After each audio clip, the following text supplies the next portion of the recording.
Resident Evil Remake is an amazing survival horror game. In fact, I believe it is the best game in its genre. The loneliness the game creates, the sounds of enemies in the environment inducing dread, those same enemies being bullet sponges and requiring thought and resources to take down. If I killed this zombie, will I have the resources later? Then you find out those same zombies become an even bigger threat if you don't eliminate them properly. Man, I could sit here forever gushing about this game and its impact on my life. One day, maybe I will. But this video isn't about that. Believe it or not, I'm actually going to be detailing one downgrade about this game. One thing that may or may not actually matter. But it's interesting either way, I assure you. Okay, so what is it?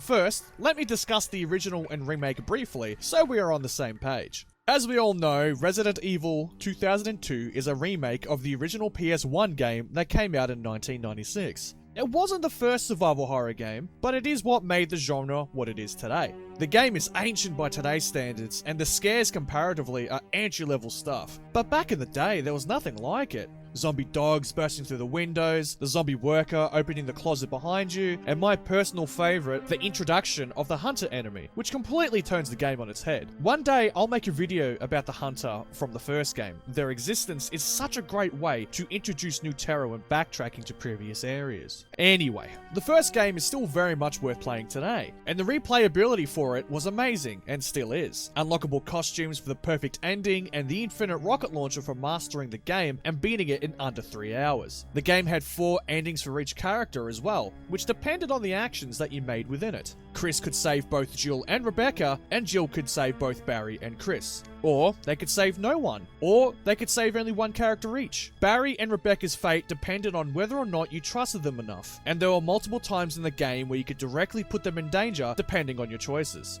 It wasn't particularly deep, but the fact that you could influence the ending on so many different occasions, such as not saving your second character with the 3 ammo discs, and with the internet being so primitive and new at the time, it led to mad scrambles and talks between friends on how to get the best ending. Now, back to the remake. Of course, this game keeps the replayability intact and even adds new unlockables and game modes. The infinite rocket launcher, the infinite handgun, invisible enemy, real survival, and a new difficulty. It keeps those multiple endings too, and even adds 3 more. It sounds like a perfect remake. So what am I actually going to criticize here? Well, it's the endings, or more specifically, how to actually get them. The remake simplifies Barry's and Rebecca's fate, and I'm not quite sure whether it was to streamline the experience, or if Capcom was just being lazy. Either way, it's a downgrade, and it somewhat baffles me a little. Let me dive deeper to show you what I mean. You see, in the original game, there are multiple occasions within Jill and Chris's playthroughs that will directly impact whether or not Barry or Rebecca will die. Let's take Jill's campaign. Nothing you do before the second Yawn fight will directly impact Barry's fate, but when he drops the rope, you are given a choice. If you wait for Barry to come back, he will indeed return with another rope, and you will then meet him in the caves under the mansion. However, if you decide to leave this area, Barry's fate is sealed, and he will die from wounds in the lab at the end of the game. So, if you waited for him, all is good. For now. At this point, Barry can still actually die. In the caves, you will run into Barry again. He will ask you 2 separate questions, and depending on what you answer with, you will have 1 of 4 of these outcomes. You will accompany Barry. This will now complete his quest line, and he will be saved. You don't accompany him. This can still lead to him living. Jill will hear a gunshot, and if you run to the door that he went through, you'll get an additional cutscene. His quest line will then be complete, and he will be saved. You don't wait for him at all, and you don't follow his gunshot. This will end up with Barry dying in the caves. If you say no, but then say you'll wait, it will be the same result as if you didn't wait for the rope, and Barry will die in the lab. So as you can see, you are given 2 separate opportunities to save Barry, and are even thrown a saving grace if you make Barry wander off in the caves by himself. Now let's look at Chris. Rebecca's fate is actually a tad bit more complicated. Your first encounter with her will depend on where you end up going first. If you go to the medicine room first, she'll be there. But if you go to Richard first, she'll be tending Richard's wounds. At the medicine room, she will ask to accompany you when you try and leave. If you select yes, then you have actually saved Rebecca. No, really, this one option will never lead to her death. However, if you decide to say no, then Rebecca's fate is undecided, and you will have to check up on her when you get back to the mansion after obtaining the helmet key. At the Richard room, you are tasked with getting serum for Richard. If you make it back in time, Richard will still die, but Rebecca will accompany you, and she is now saved, just like if you said yes in the medicine room. However, if you take too long, Rebecca will be nowhere to be found when you return. She has now wandered off, and you'll need to save her later once you grab the helmet key. Now, you might think that the option to say yes or no in the piano room impacts Rebecca, but no. It's a choice for the sake of choice. Kinda weird, to be honest.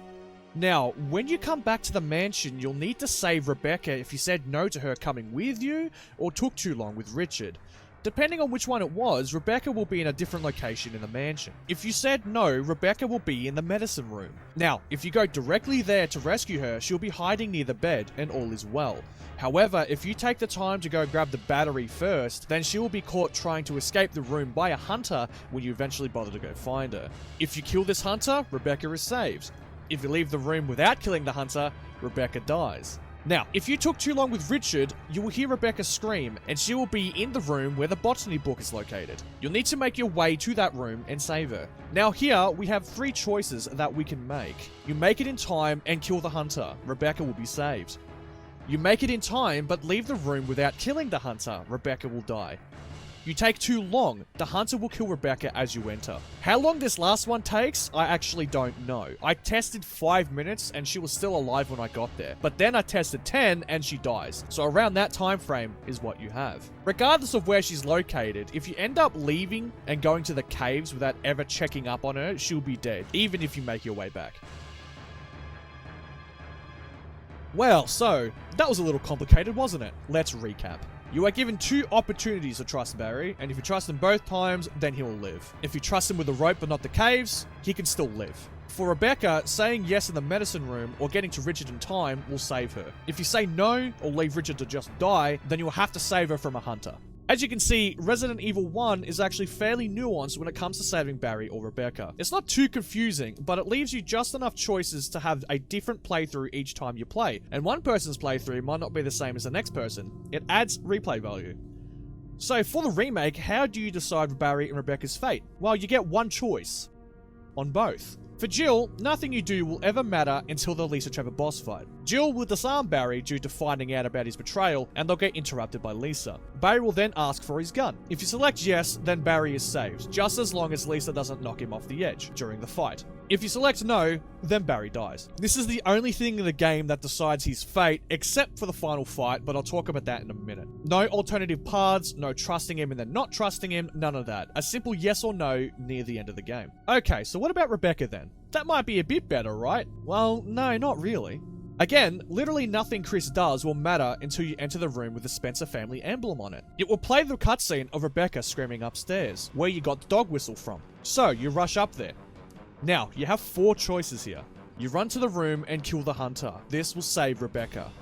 You run to the room but don't do anything. The hunter will kill Rebecca. You get there but leave the room. The hunter will kill Rebecca. You never go there in the first place. This will kill Rebecca.